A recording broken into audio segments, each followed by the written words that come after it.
제가 작년쯤에 이 케이트 데이비스라고는 여자 자매에 대해서 한번 소개한 적이 있는데, 이 말씀을 준비하는 가운데 이 자매가 자꾸 떠올랐어. 여러분 또 그 내용을 잊어버렸으면 더 좋겠고요. 또 새롭게 한번 더 들으시면 좋겠는데요. 지금 우간다 아프리카에 있는, 이제 저희 교회에서도 우간다 우물을 이렇게 파게 되었잖아요.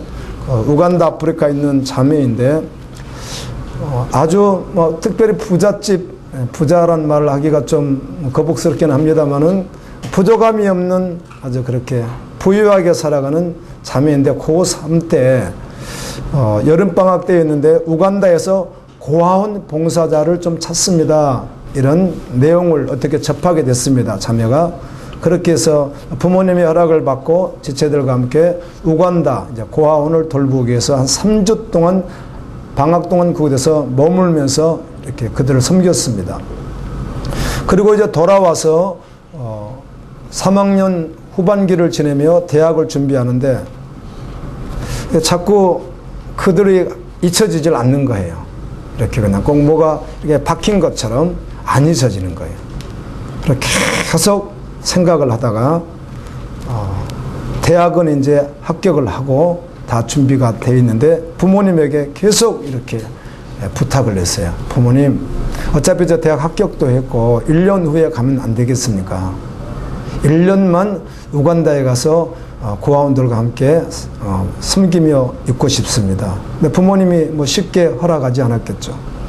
결국은 허락해 주셔서 1년을 가서 머물게 되었습니다. 그런데 어느 날 이 5살 먹은 스콥이라고 하는 이 어린애 하나가 말을 뭐 그렇게 막 유창하게 잘하진 않지만 고아인데 머뭇 하더니 무슨 말을 막 하고 싶어 하는 거예요. 그래서 이 케이트 데이비드 이 자매가 이거 무슨 말을 하려고 하나, 그리고 집중해서 들어봤더니 이렇게 말하는 겁니다. 얘가 5살짜리 애가 그 20대 초반 자매에게 엄마라고 불러도 되나요? 이렇게 묻는 거예요. 어차피 고아니까 엄마처럼 해줬으니까.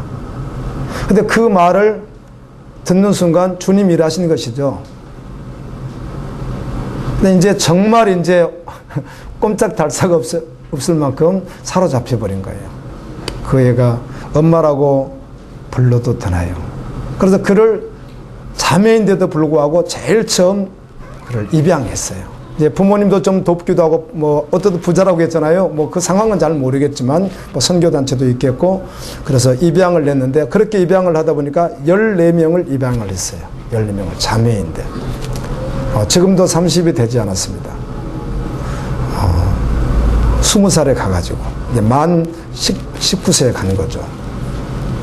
그래서 14명을 입양해서 그들이 다 모두가 엄마라고 이제 부르는 거죠. 엄마니까. 그리고 그 마을에 약 한 400명의 고아들이 있는데 그들을 다는 할 수 없지만 늘 돌본대요. 그러니까 그들까지도 다 엄마라고 불러서 마을에 지나가면 마을 어른들도 이제 전칭이 엄마랍니다. 혹시라도 애들 데리고 병원에 가면 병원 의사도 엄마라고 불러준대요. 그래서 전칭이 엄마라. 정말 모든 것을 다 내려놓고 주님 주신 은혜가 있어서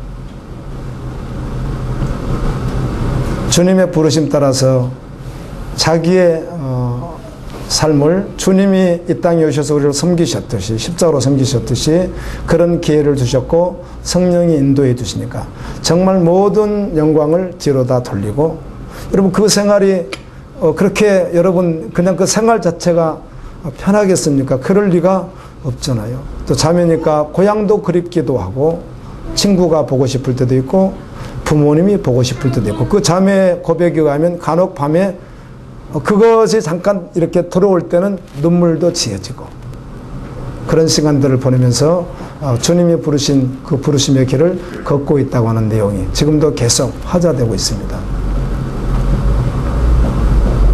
오늘 예수님 앞에 마태, 마가, 누가복음을 다 기록되어 있어서 보게 되면 한쪽에서는 한 사람, 어디서는 청년, 또 한쪽에서는 관원 이렇게 되어 있습니다. 이런 관원이라고 하는 말은 당시에 공직에 있었다는 것이죠.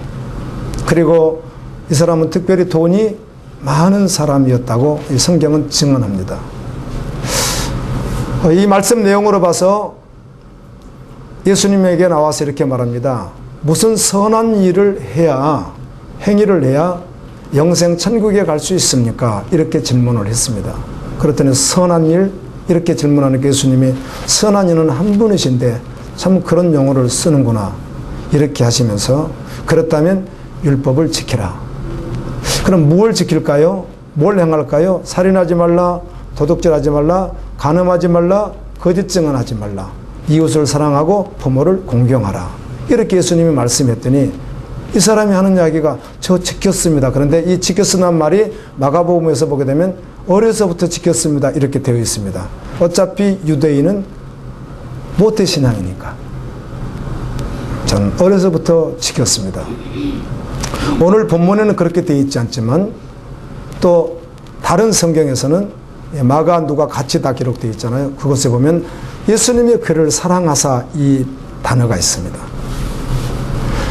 요즘에 선지서를 보고 있는데요. 이제 아모스 9장 끝나면 오바다로 들어갑니다. 여러분 그 말씀 보니까 어때요? 제가 이런 질문을 해봤거든요. 선지자를 이렇게 떠오를 때 한번 이미지를 떠오를 때 한번 그냥 느끼는 것이 있었고 평소에 생각하는 게 있으면 한번 나눠보자 이렇게 해가지고 말씀을 전하다 질문을 던져봤어요. 선지자 하면 딱 떠오르는 거.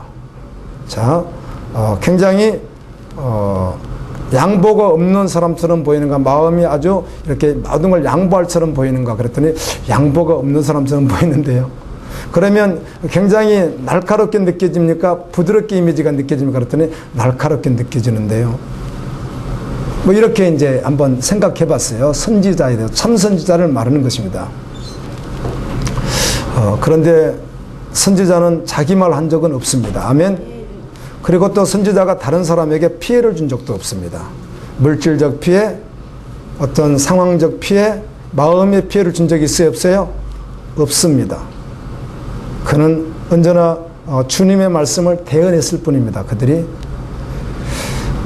아모스 8장에 보게 되면 이런 말씀이 있습니다. 하나님이 이제 심판을 계속했고 이제 심판의 말씀들인데 그 말씀의 내용을 언어로 계속해서 해석해서 깊이 들어가게 되면 하나님께서 그들을 심판한다고 선포하는 그 마음이 느껴집니다. 그 기록되어 있거든요. 마음이. 그 마음이 어떤 마음인가? 이런 뜻입니다. 예를 들면 우리 자녀가 지금 너무 예를 들어 잘못해서 반드시 얘를 징계를 해야 되는 상황이 왔는데 이 징계가 이제 너무 큰 징계라고 한다면 그 부모님이 그 징계를 할 때 그 아픈 마음. 아멘. 이렇게 표현할 수는 없겠지만 하나님이 어떤 아픈 마음을 가지고 한다는 거예요. 그거를요. 그래 너 잘못해서 너는 당연히 심판받아 죽어 마땅히 해서 그냥 막 쓸어버리듯이 이러신 분이 아니고 분명히 그분은 하나님이시니까 그분의 존재가 사랑이거든요. 아멘. 그런데 또 심판도 하시잖아요. 근데 그 심판할 때가 하나님이 매섭게 무섭게 그냥 막 휘둘르던 어떤 폭군처럼 하시는 게 아니고 분명히 심판은 심판인데 그분 마음이 쓰리고 아프다는 거예요. 아멘입니다.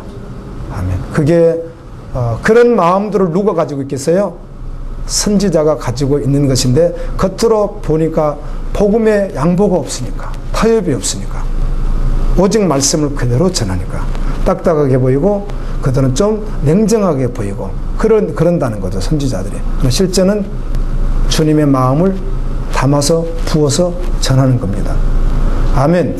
이와 같이 이 사람을 우리 예수님이 사랑했다는 겁니다. 영생을 주고 싶어 하시는 거죠. 그를 위해서 왔거든요. 이거 다 했습니다. 그랬더니 예수님이 사랑하는 눈초리로 그를 바라보면서 그렇다면 한 가지 이것을 반드시 정리해야 영생을 얻는데 그것은 무엇인가? 너가 가지고 있는 그 많은 돈을 팔아서 가난한 자에게 다 나눠주고 나를 따르라. 그러면 하늘에서 보화가 있으리라. 여러분 하늘에서 보화란 말은 성령입니다. 아멘. 누가복음에 보면 구하면 가장 좋은 것 주실 때 성령이죠. 성령입니다. 영생입니다. 하나님의 나라입니다. 아멘. 그걸 주겠다는 거죠. 다 주겠다는. 뭐 보화 준다니까 세상에서 그거 다 받으니까 돈도 많이 준다 그 말씀이 아니고 하늘에서 보화가 있으니까.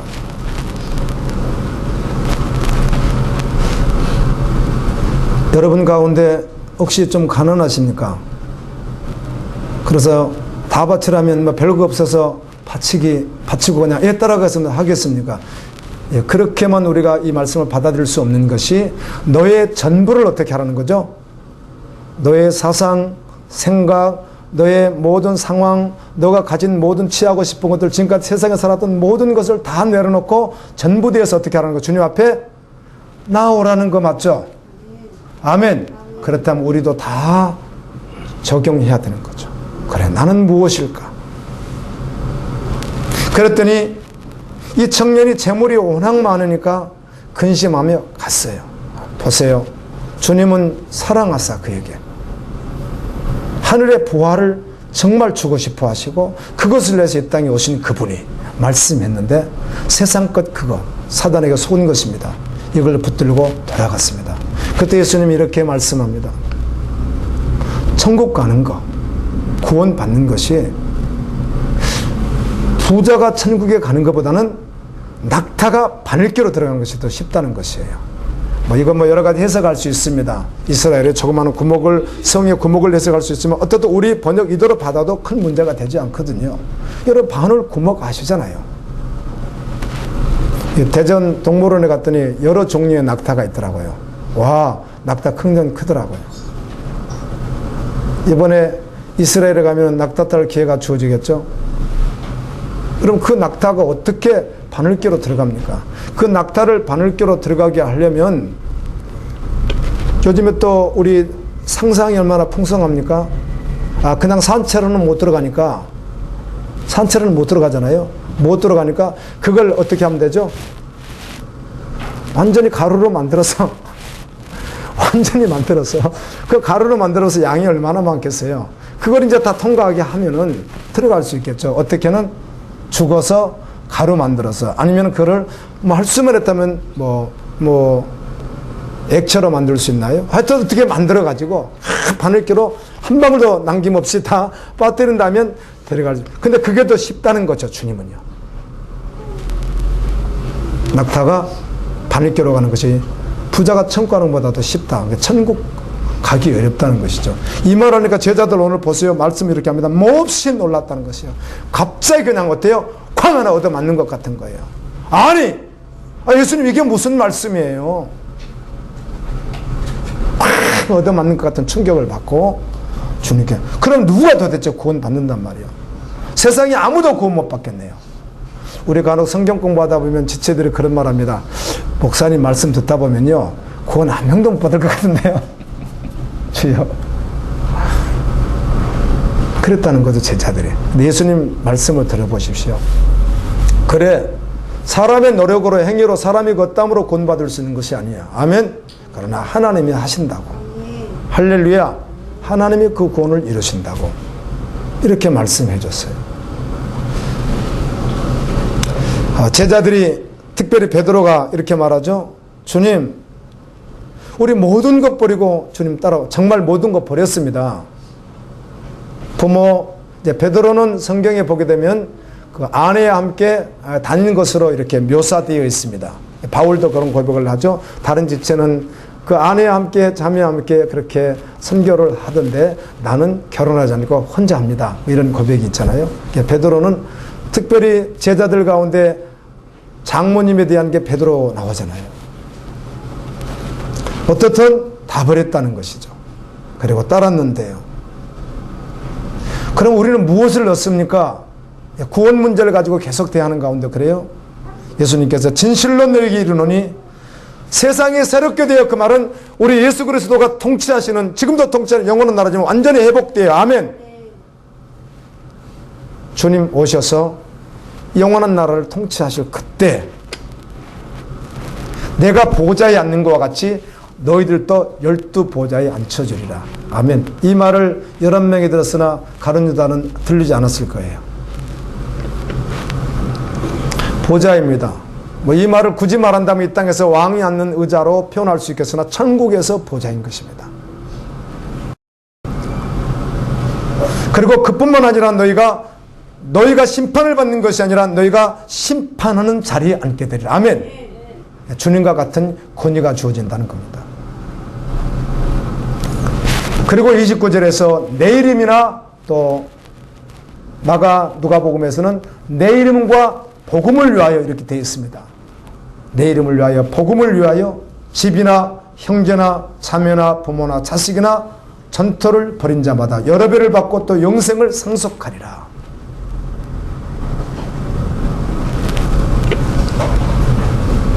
저도 우리 사랑하는 지체들과 함께 이렇게 달려가는 가운데 어떤 분들이 전 존재로 내려놓았습니다. 주님이 전부입니다. 물질이요? 세상이요? 그거 이미 정리됐습니다. 근데 그렇게 고백하면서 부족하겠으나 그게 실제돼서 이렇게 한 걸음 한 걸음 걸어가는 분들이 계시잖아요. 그럼 얼마나 기쁜지 모릅니다. 행복하고.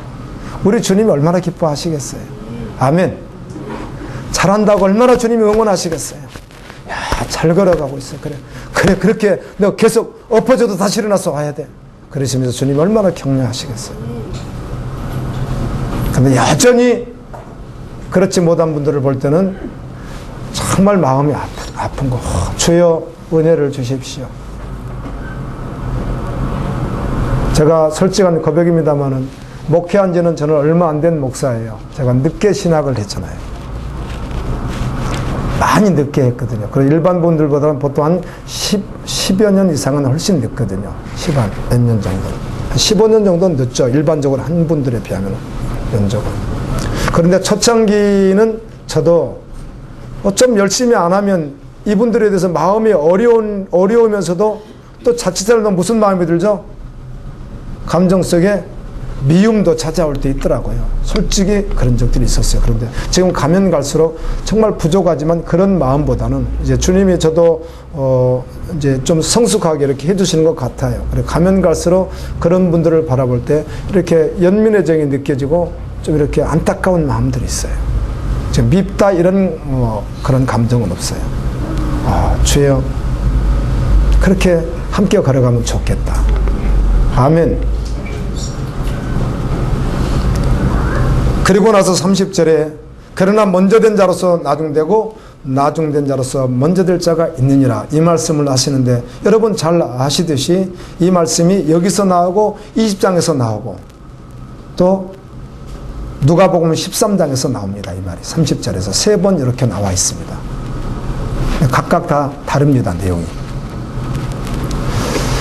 마가복음에서는 이 동일한 것도 있지만 이 세 개는 각각 다른 곳에서 다르게 사용했습니다.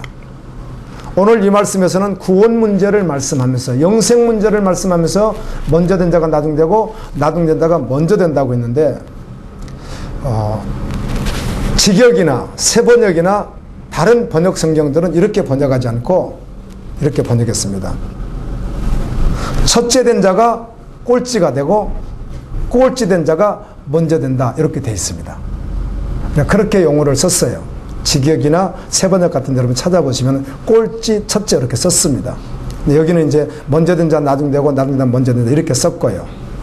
그러다 보니까 이 말씀을 이제 많은 설교자들이 오해하기도 했죠. 교회 처음 열심히 오래 다녔는데 열심히 했고 그래서 권사도 되고 장로도 되고 이렇게 되었는데 그분들보다 지금 믿은 지 얼마 안 된 분이 훨씬 더 어떻게 할 수 있다, 앞설 수 있다 이렇게 썼는데 그 말씀 한 적 없습니다. 그 말씀 하는 게 아닙니다. 그 말씀이 아니잖아요. 생명과 구원에 대한 말씀의 결론이었고요. 20장에서는 약간 오해할 수 있으나 가장 중요한 것은 이렇게 말하죠. 자, 이 일을 시켰는데 새벽에 온 사람, 중간에 온 사람, 중간에 온 사람, 마지막 5시에 끝나는데 6시에 끝나는데 5시에 온 사람 이렇게 해가지고 1시간 일한 사람이나 많이 일한 사람이 똑같이 품삯을 주니까 먼저 와서 일한 사람들이 불만을 품었다. 주님이 내가 주인인데 주인이 주는 거 약속한 거는 분명히 한 달란트였고 한 데나리온이었고 내가 주는 건 뭐 내가 주권에서 주는 것 아니냐 너희들이 그런 불평을 하느냐 이렇게 말씀하시고 나서 하신 이야기가 먼저 된 자가 나중되고 나중된 자가 먼저 된다 이 말씀 하셨거든요. 자, 누가복음 13장에서는 예수님이 예루살렘 지역을 지나가고 있는데 어떤 사람이 와서 이렇게 묻습니다. 저 선생님 구원받은 자가 적습니까? 이렇게 묻습니다. 그랬더니 예수님이 거기에 대한 대답이 너희들 좁은 문으로 들어가라. 들어가길 원해도 들어가지 못하는 자가 많다. 주인이 일어나서 문을 한번 딱 닫았는데 밖에 와서 문 열어주세요, 문 열어주세요 하면 그 주인이 열어주지 않는다. 내가 너희들을 모른다. 그랬더니 그 사람들이 무슨 말씀입니까 주님? 주님이 길거리에 걸어가실 때 우리가 그 군중 속에 함께 따라가면서 주님 음성을 듣고 말씀을 들었고요. 주님이 그 식사하실 때 계셨잖아요. 저 그때 그 옆에 앉아 있었어요. 제가요. 저 모르세요. 내가 너희를 도무지 모른다고 할 때 들으지 못하고 밖에서 슬피 울며 이를 갈게 되리라. 먼저 된 자가 나중되고 나중된 자가 먼저 되리라. 자 보세요. 자, 이 말씀 내용이 신앙생활을 오래 했지만 천국은 같이 가는데 오래 했지만 좀 열심을 못 내는데 초신자가 열심을 냈다. 그래서 나중자가 먼저 됐다. 그런 말 아닌 거 맞죠? 예, 그런 말씀이 아닙니다. 이건 유대인들을 향해서 특별히 바리새인 사두개인들이 누구죠? 먼저 된 자라고 하는 자들이잖아요. 그렇죠? 그럼 나중된 자라고 하는 자들은 누구죠? 세리와 죄인들과 창녀와 이방인이란 말이에요. 할렐루야. 구원 문제를 말하는 거예요. 너희들이 먼저 되었다고 하는 그것이 착각한다는 것이지. 너희들 먼저 되었다고 구원했다고 너희들 그거 아니라고 믿으라고 이 말씀을 하셨습니다.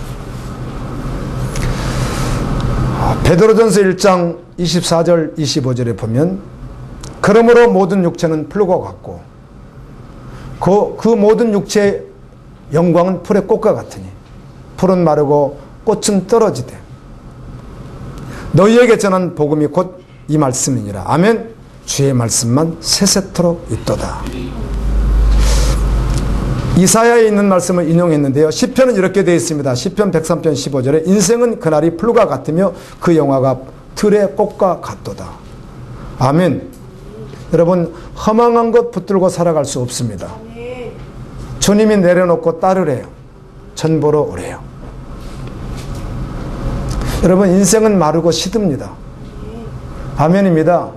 예, 인생은 이 땅에서 영원한 존재가 아닙니다. 잠시 후에 마르고 시들고 떨어질 것입니다. 그런데 사람들은 사고 팔고 시집가고 장가가고 집을 짓고 장사하면서 분주하게 복음을 뒷전으로 하고 아니면 복음을 이용하면서 약간만 차고 그렇게들 살아갑니다.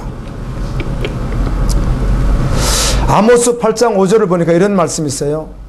하나님께서 이스라엘 백성들이 성전에서 예배하는 것을 이렇게 보시면서 이렇게 말합니다. 여러분 사람은 사실은 우리 겉이 아니고 무엇이죠? 그 사람의 중심이 그 사람이란 말이에요. 몸은 여기 있어도 마음은 다른 데 있을 수 있거든요. 여러분 그럴 때 있잖아요.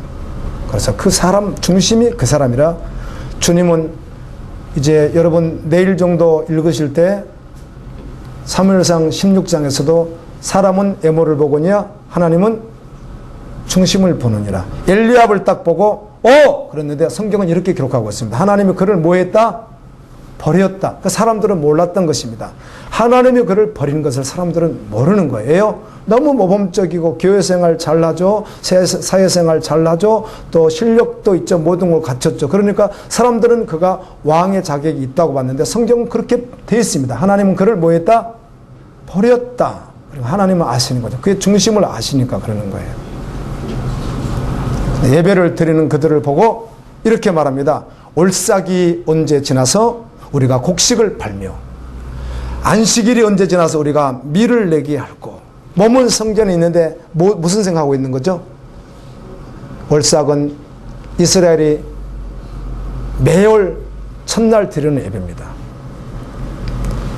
안식일은 우리 아시다시피 여전히 일주일에 한 번씩 드리는 제사입니다. 그런데 참석하는 그들이 빨리 가서 돈 벌어야 되는데 빨리 가서 이거 분주한데 일해야 되는데 분주 뭘 해야 되는데 이렇게 각종 이런 생각을 하고 있다는 겁니다. 그래서 끝나면 바로 가서 그 모습으로 또 돌아가 버린다는 거죠.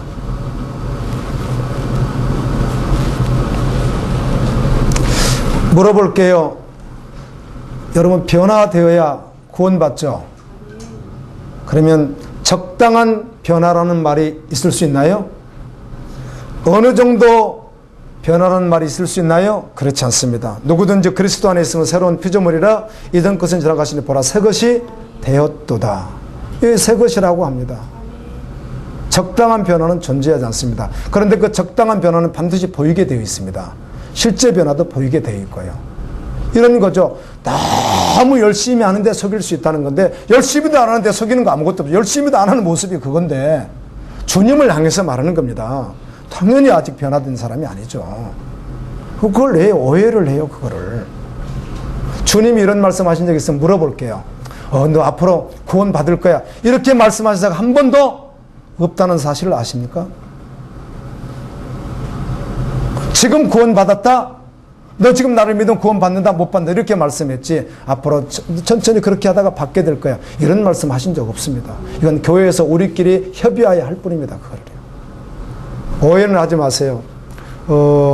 저도 동일하고 여러분도 동일하게 말씀 앞에 서서 달려가는 은혜가 있지만, 이 설교자의 설교가 복음 아닌 것을 복음으로 굉장히 오해할 수가 있습니다.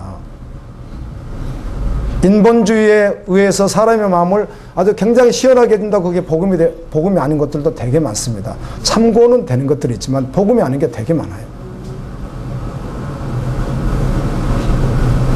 복음은 사람의 마음을 시원하게 해주는 게 아니에요. 그냥 하나님의 말씀이 선포되어지는 것이고 생명을 주는 것이죠.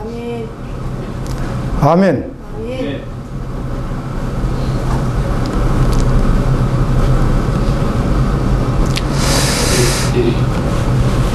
여러분, 무엇을 붙들고 살아가십니까? 오늘 이 사람에게 주님이 너 전부로 나에게 오라고 이렇게 했단 말이에요. 그런데 무엇을 붙잡고 살아가는지 자신이 알아요.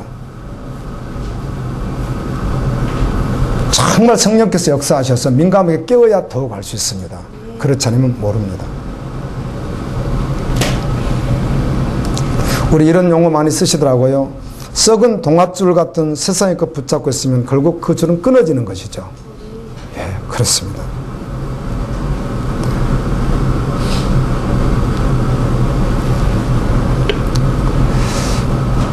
오직 예수 그리스도를 전부로 따라야 될 줄로 믿습니다.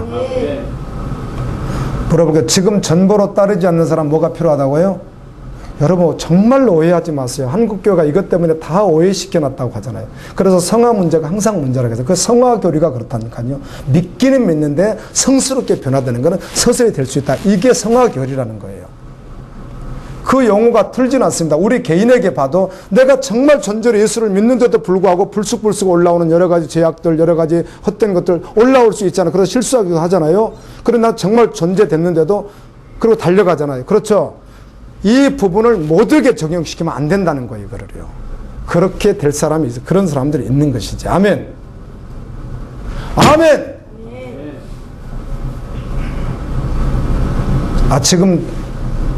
지금 듣고 살아서 복음이 실제되면 존재가 바뀐단 말이에요. 그건 오늘 여기서 부른 것과 똑같이 전부란 말이에요, 주님이. 그럼 나는요? 이렇게 할 때 주님 앞에 나가세요. 아모스 1장 2절에 보니까 하나님께서 북쪽 이스라엘 심판하겠다는 말씀을 주시고 난 후에도 벌써 몇십 년이 흐릅니다. 그래서 이렇게 말합니다. 여름 과실 한광주를 보여주잖아요. 그래서 그걸 아모스가 봐요. 아모스야 뭐 보니? 그랬더니 예, 주님 그 광주리에 있는 여름 과일 한 바구니 보고 있습니다. 그래? 그게 뭔지 알아? 이스라엘의 끝이 왔다는 것이야. 이렇게 하나님 말씀해요. 그래서 내가 이제는 결론 났다고 이스라엘을 심판하기로 결론해서 하나님이 그렇게 말씀해요. 말씀한 대로 여기 한강줄기 과일 있잖아요. 그 과일하고 끝하고 히브리 언어가 하나는 카이츠 하나는 캐츠 그래요. 같아요, 내용이. 주님은 말씀할 때 끝이 났다고 말을 해요, 이스라엘이. 아멘. 지금 끝났어. 그런데 끝났다는 말을 하고 바로 그 말이 떨어지자마자 심판하시는 게 아니고 아멘입니다. 시간이 한참 흘렸어요. 그러면 이 말을 들었을 땐 지금 뭐죠? 저 보세요. 지금 너 끝났다고. 너 지금 교회는 평생 다녔잖아. 너 목사잖아. 너 집사잖아. 권사잖아. 장로잖아. 너 끝났다고. 넌 그냥 심판이야. 너는 영원히 지옥불이야. 너는 지옥불 구덩이에 들어갈 거야. 이렇게 말씀하는 거예요, 주님이. 그럼 그 말을 내가 듣는 순간 나 끝난 거 맞네. 이걸 알아야 아멘입니다. 알아야 복음이신 예수 그리스도 앞에 온다는 거예요. 그래서 예수 그리스도 주님이 나를 위하여 내가 할 수 없는 것을 십자가로 예수님 주님 앞에 생명으로 온다는 거예요. 오 주여, 주님이 나의 구원이십니다. 아멘. 주님을 놓치고 영원히 살아갈 수가 없습니다. 예수 그리스도가 나의 전부 되십니다. 그리고 말씀하신 순종으로 나온다는 거예요. 근데 끝났다고 생각을 안 하니까 내가 끝났을 거라고 그럴 리가 없지. 이스라엘 사람들이 그런 생각을 하겠느냐는 거예요. 제선한 선지자들이, 가짜 선지자들이 그런 생각을 하겠느냐는 거예요. 안 한다는 거예요. 하나님 끝났다고 끝이 났어. 주님 앞에서 내가 오늘 또 은혜 주신다면, 또 두 가지로 말하겠습니다. 혹시 오해할까 봐서. 여러분 이미 그것을 끝장내고 주님이 전부 다 달려가는 여러분은 행복한 사람입니다. 그런데 말씀을 듣고 봤더니 나는 여전히 아직도 심판의 대상인 것 같아. 그렇다면 끝났어. 너는 심판이야. 주님이 이렇게 판결할 때 주여 나를 구원해 주소서. 아멘. 한 맺힌 바람으로 그리스도 앞에 나가는 거예요. 십자가로 가는 거예요. 주님이 이루신 복음을 바라보는 거예요. 아멘입니다. 성경이 계속 그걸 말하잖아요. 적당히 성화교리로 구원받은 것처럼 놔뒀다가 주님 오셨을 때 예수님, 저 주님 옆에서 내가 밥 먹었잖아요. 주님 말씀 전할 때가 얼마나 따라다녔는데요. 길거리 내가 얼마나 있었습니까? 나는 너를 도무지 몰라.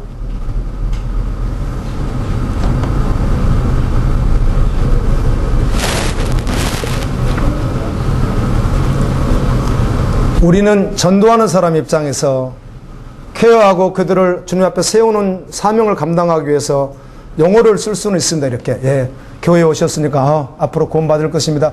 긍정적, 적극적 말을 해줄 수는 있으나 말씀은 그렇게 한 적이 없다는 거예요. 아멘. 그냥 너는 끝났어. 너는 현재 너는 끝났다고. 너는 심판이라고. 그래서 너는 복음이 필요해. 아멘. 너는 그래서 예수 그리스도가 필요하다고. 이렇게 말씀하는 것이거든.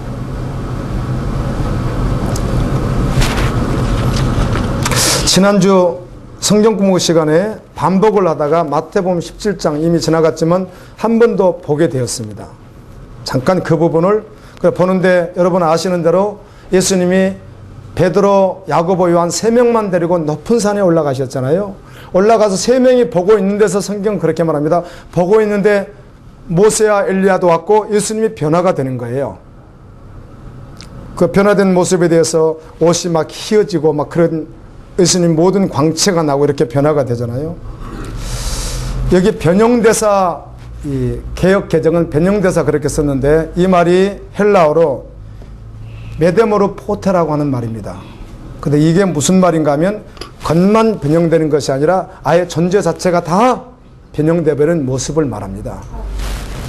겉만 이렇게 피부하고 이런 거하고 옷만 변화되는 것이 아니라 그 존재 자체가 싹 완전히 변화되버린. 그래야 맞잖아요. 예수 그리스도니까. 아멘. 그렇게 변화된 걸 말하는 거예요. 내가 이렇게 말씀을 드리면서 성경엔 예수님이 어떤 비유로 드실 때 천사와 같다는 말도 하셨으나 우리 변화체가, 천국에 간 우리의 변화체가 예수님과 같아집니다. 아멘. 그런 신령한 몸을 입고 영원히 천국에서 살게 됩니다. 이렇게 했더니 이분이 갑자기 어떤 분이 그러시는 거예요. 목사님, 정말 그게 사실이라면 제 믿음은 가짜네요.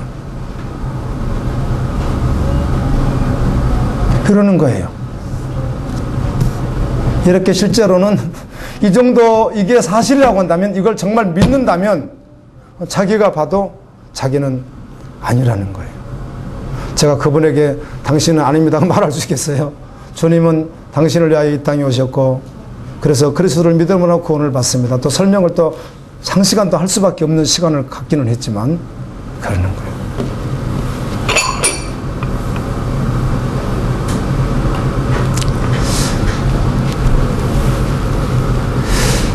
메데모르 포데라고 하는 이 신령한 변화, 그리스도와 같은 변화, 완전 존재되고 완전 변화. 아멘. 그런 신령한 몸을 가지고 영원히 천국에서 살게 될 거예요. 그때 열두 보지 않게 해주신대요. 영생이 있다는 거예요. 그래서 버리고 오라고 주님이 그렇게 말씀하더라고요. 우리는 아직 세상에 살고 있습니다. 그래서 세상의 법도도 있습니다. 그러나 성도는 세상에 살지만 세상의 법도가 우선시 될 수는 없습니다. 말씀대로 사는 자인 줄로 믿습니다. 설명을 많이 하지 않아도 모세오경, 창세기, 출애굽기, 레위기, 민수기, 신명기까지 보게 되면 모세가 이제 얼마 후에 여러분 신명기를 보게 되겠죠. 지금 민수기 나가고 있으니까요.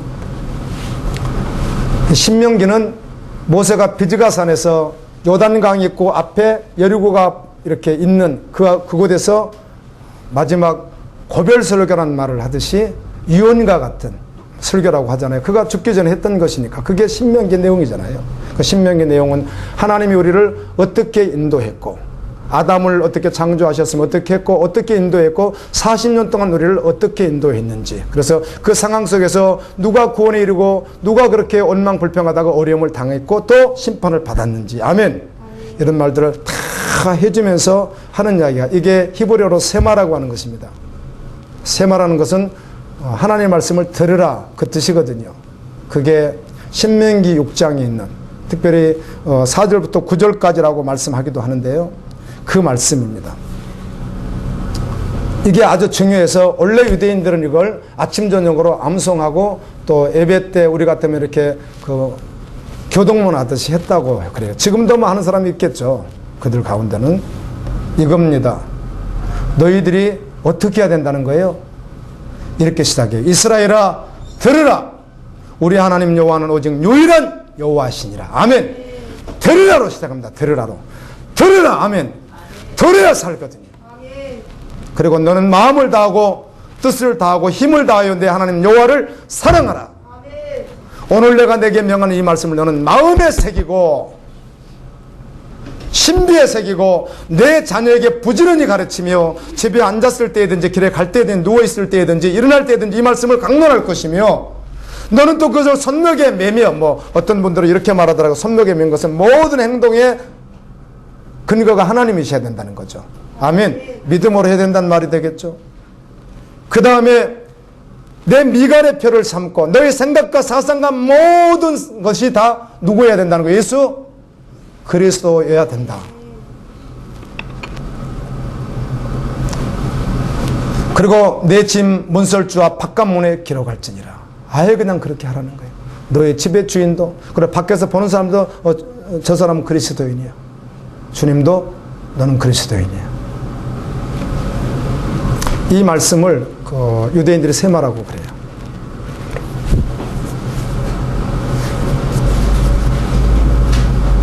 아멘. 아멘. 아멘입니다. 아멘. 사람들은 각각 문제가 있지만 지금 당면한 문제들도 가지고 있습니다. 크게 제가 이렇게 생각해 봤습니다. 어제 묵상하는 가운데 말씀을 크게 이렇게 세 가지로 나누면 어느 정도 범위에 들어가지 않겠는가. 범주에. 그래. 첫째가 경제, 두 번째가 사람과의 관계, 세 번째가 죽음, 이런 문제들이 사람들이 가지고 있겠구나. 자, 경제 안에는 뭐 이런 것도 있겠죠. 경제를 한다면은 사업도 들어가겠고 직장도 들어가겠고 뭐 집 사는 문제, 또 빚 문제들, 또 노후 문제들, 이게 뭐 다 들어가지 않겠어. 의식주 문제가 들어가겠죠. 그 안에 뭐 이런 문제들이 사람들마다 있겠구나. 예. 그런 생각을 해봤고요. 사람과의 관계에 있어서는 뭐 부부 문제, 또 부모와의 자녀 문제, 또 미혼 같으면 결혼해야 될 문제, 친구 문제, 뭐 지체들과 문제, 이런 문제들이 있겠죠. 그게 좋을 수도 있고 어려울 수도 있고 이런 문제들이 있을 수 있다는 거예요. 이 문제도 그 사람이 극단으로 마지막 갈 수 있게 하는 거잖아요. 경제 문제도 사람을 극단으로 가게 할 수도 있고 사람과의 문제도 마지막 극단하게 갈 수도 있는 거 아니에요. 죽음은 뭐 동일하겠지만 죽음은 뭐 질병, 사고, 죽음에 대한 두려움 다 포함할 수 있겠죠. 이런 문제들을 사람들이 안고 있잖아요. 하나님 다 아십니다. 아멘. 하나님은 이런 문제를 다 아십니다. 머리털까지 세고 계십니다. 마음속까지 아십니다. 이런 문제를 가지고 사는 사람들 입장에서는 그거 해결해 주는 소리를 듣고 싶어 하겠으나 성경은 그렇게 말씀하지 않습니다. 아멘. 주님이 아신다는 겁니다. 아멘. 구하면 주신다고도 약속하십니다. 그러나 예수 그리스도는 언제나 영생을 말씀하셨습니다. 아멘.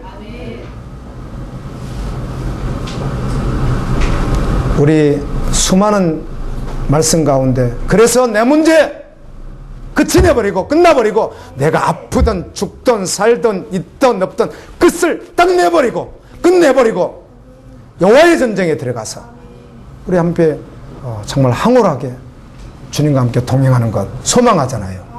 아멘. 근데 언제까지 그냥 내 문제 그냥 그런 문제들 모든 사람들이 가지고 있는 문제들에 그냥 쌓여서 그걸 빠져나오지 못하는 주님이 한번 우리를 쓰고 싶어 하시는데 우리 함께 하셔서 하나님 나라 영광을 위해서 달려가고 싶어 하시는데 언제까지 머뭇거릴 수도 없는 것 아니겠어요?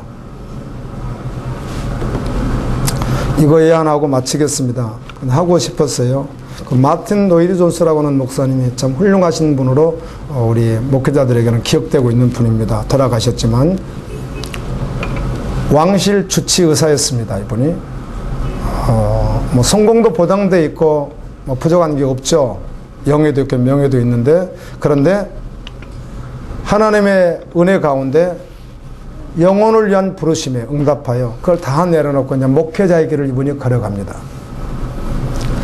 목회 초기부터 이분은 주님이 주신 은혜가 있어서 어떻게 하면 교회 규모를 키우고 어떻게 활동해서 어떻게 모으고 이런 데 접어간 것이 아니라 오직 복음을 전하는 자로 주님 앞에 한번 올려드리는 그런 메신저로 살아가게 됩니다. 양보하지 않습니다. 많은 교회들이 여러 가지 연합이나 여러 가지 모양을 통해서 어떤 인위적인 모습으로 나가려고 할 때도 그걸 끝까지 거절하면서 오히려 외치면서 그거를 여전히 계속 성경적 교회는 어떤 교회인가 고민하면서 믿음으로 달려갑니다. 몸이 좀 불편하시고 해서 결국은 은퇴를 하시고 여생을 특별히 작은 교회들 희망을 주기 위해서 주님의 말씀을 담아서 나누기 위해서 그런 책들을 쓰다가 생을 마쳤는데 이런 고백을 했다고 해서 같이 나누고 싶었어요. 나를 천국에 가지 못하도록 붙잡지 마시오. 아멘. 예, 그가 마지막에 남길 수 있는 고백이었다고 그래요. 나를 천국에 가지 못하도록 붙잡지 마시오. 얼마나 참 은혜로운 고백인지 모르겠습니다. 우리 주님의 초청, 주님의 부르심, 주님의 말씀에 순종하고 싶은 마음 여러분 다 가지고 계시죠? 아멘. 근데 이걸 따라가지 못하게 끊임없이 붙들고 있는 세상의 원리가 있잖아요. 그것은 결국은 누구입니까? 사단이거든요. 자신이 주인 돼선 정말 그 어떤 것도 시도하는 건 멈춰야 합니다. 주님이 주인이시기 때문입니다. 그래서 가장 행복한 거룩한 그 길을 함께 걸어가다가 주님이 말씀하시고 약속의 모든 약속들 영생 아멘 하늘의 보화 그리고 12보좌에 앉아서 심판하는 권세들 내가 허락해 주겠다는 약속이면 얼마나 충분하겠어요? 주님 주시겠다는 약속들 또 기억하면서 달려가는 믿음의 종들 되기를 예수님의 이름으로 축원합니다. 우리 같이